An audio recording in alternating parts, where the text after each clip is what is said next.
Higit isang linggo naman bago ang Salubong 2026, nagsimula na ring mag-inspeksyon ang mga otoridad sa mga bentahan ng paputok at pailaw sa Bocaue, Bulacan.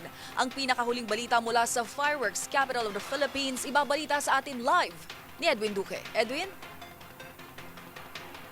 Tama, dumating sa mga tindahan ng paputok sa Bocaue, Bulacan si PNP Chief Police Lieutenant General Jose Natatis Jr. para sa personal na mag-ocular inspection dito sa mga tindahan ng mga paputok. Ay sa hepe ng pambansang pulisya, nais nitong matiyak na masunod ng mga manufacturer ng mga paputok na nakabase sa mga kautusan sa pamantayan ng safe para magamit ng safe ng mga namimili at magamit ng mga mili ang nabibili lalo pat ilang araw na lamang ay sasapit na ang Kapaskuhan at ang pagsalubong ng bagong taon.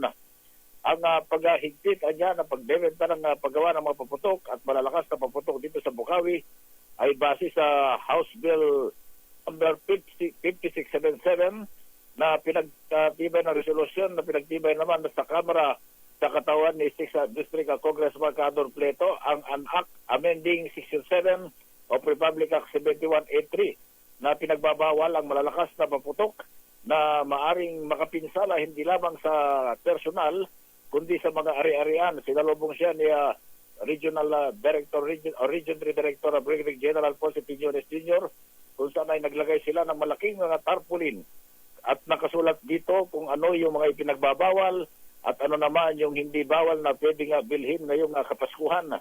Tumaksi rin sa pag-ocular inspection sina Bulacan Governor Daniel Fernando at Mayor Valenzuela o Villanueva ng Bocaue, Bulacan.